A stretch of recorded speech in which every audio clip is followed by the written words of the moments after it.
Oh. All right. So section 6 is integers in the coordinate system. So integers in the coordinate system. And if you wanted to, you could really say coordinate plane. Basically what we're looking at this time is we're looking at graphs. Those normal like x-axis, y-axis graphs. What are the quadrants? How do you put points on there? So I'm guessing that all is review for you guys. So, but the reason the books put it in is not everybody masters it the first or second time around. So, but hopefully that just means this will be a little easier for you. So I'm going to start by drawing a coordinate plane or like a normal XY graph like that. And if you have the terms down cold, you could skip labeling things, but when in doubt, it's nice to label it. That point right there, 0, 0, is called the center. Starts with an O. Origin. Sounds like we should be writing that down. Yep, origin. Origin is that one. And the horizontal line is called the which axis? Y. So that's my x-axis. Sounds like we should be writing this down for sure. The vertical one then has to be the y-axis. Some people messed those up just a minute ago. My mom was queen of, like, when I was asking for help with homework, she had all these great little ways to try to remember stuff, and some of them are stupid, so you feel like a moron saying it in front of class, but here's one way you could think about it. X-axis and y-axis. Babies, do they crawl first or do they climb first? They crawl first. All right, now let me back up a little bit. Okay, with a point, alphabetically, X comes before Y. Agreed? So if you have a point like 2, 3, 2 is going to be the X value, 3 is going to be the Y value. X comes before Y. All right, with the babies, the whole climbing and crawling, that babies learn to crawl first. Do you agree? Crawling would be like your X-axis. So if you get a point like 2, 3, the 2 is first, okay, the sideways, and then the 3 is going to be the up or down.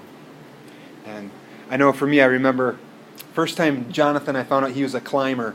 We were redoing our front bedrooms. I'm sanding the walls in the front room and had like ladders set up. It was a mess in there. And I realized I'm supposed to be watching my son. My wife was somewhere else. It's been quiet for like 2 minutes. And when you have like a little kid quiet for 2 minutes, either means he's asleep or you're in trouble. And so it's like I turned around and I had a 7-foot step ladder. He's at the very top of it, like with this grin, like his mouth is almost off his face. But he had been walking and crawling, so doing that horizontal, the x-axis for a while. And that's when he first learned to climb, So X comes before Y. But that's often called a coordinate plane or a coordinate system. And if we wanted to pick that point, so let's say I have 2, 3, you could put it on the same graph if you wanted to, but I'll maybe just quick throw something together down here. So if I have a graph, 2, 3 is going to be something like right about there. So it should be taller than it is wide, so 2, 3 would be like that. That is 2 to the right and up 1, 2, 3. Does that make sense? Okay. My plan was to actually do a Roman numeral 2 and let's actually put some points on a graph. So I'm going to scroll down a bit. Can you go up a second? Sure. So I'll do Roman numeral 2 and I'll just call it graphing. Okay. And so slide that up now. And I'm going to do a little better job of graphing this time. I'm going to try to make supposed to look better, make a reasonable coordinate plane or coordinate system. And I'm going to have my values go from 4 to -4 and try to kind of evenly space it out. So I would do the same sort of thing in your notes.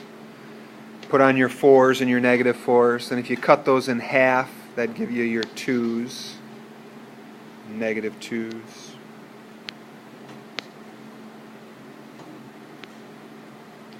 Then you could put in lines for the 1s and 3s, but so something like that. In your homework, you're welcome to draw graphs like this in your homework. Sometimes it's going to be a whole lot better if you have like nice graph paper. If you look over on the side by the door here, I have a couple kinds of graph paper. You're welcome to just take that and use that with your homework if you want to. If we were to graph some points then, my first point I was going to put on there, we'll say is, why don't we do 3, 2 this time. So I'm going to pick the point 3, 2, 3, comma 2. So 3 in which direction? So I go 3 to the right because it's positive. Well, you always do x first. So 3 to the right because it's positive, and then I go 2 up. Because it's a positive 2, I go up 2. So right about there is going to be my 3, 2. I'll maybe write out like a 3, 2 by it. If I were to do another one, I'm going to switch colors and say negative 2, 4. So we still do the horizontal first. So I have horizontal negative 2. That means I go 2 to the left. So I start in the origin. I go 2 left. And then I have to go 4 up or down. Because it's a positive 4, you could think being up in the air is good. You know, being buried underground, that would be bad. Okay, so 2, 4. So up is positive, 4 to the right. And if we were to do another one, maybe if I had like a negative 3, negative 1.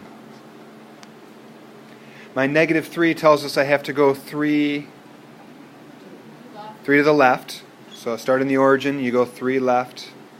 Negative 1 means 1 down, so it'd be right about there. So 3, negative 1. Maybe do a little line and say, or negative 3, negative 1. It's there. Is that okay? Do another one or two, or you're good?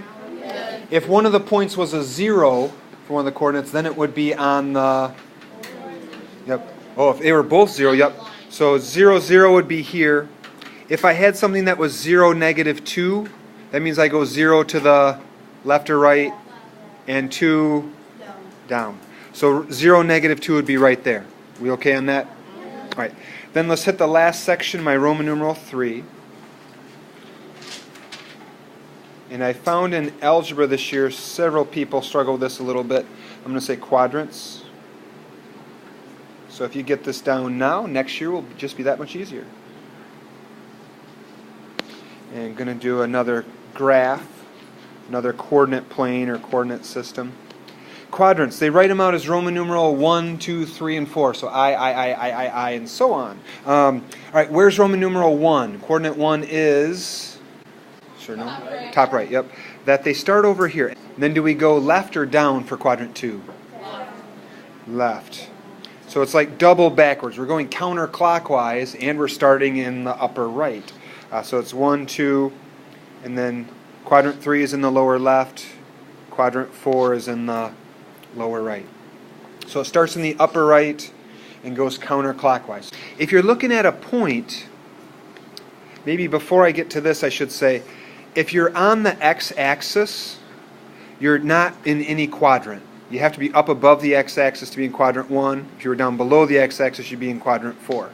Same for the y-axis. So if you have a point that's on one of those axes, it's not in a quadrant. Fair enough? So all my points that are up here in quadrant 1, what could you tell me about all of their x values? X values have to be a positive to bring you to the right off of that y-axis, and all the y values have to be positive. To be in quadrant 2, somewhere in this space over here, all your x values have to be negative to take you this way, and all your y values have to be positive to take you up. So we have a negative and a positive.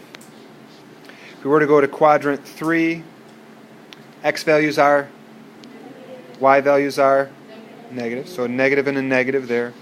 And last but not least, quadrant 4, x's positive, y's negative. Any questions on the section? Nope. Okay.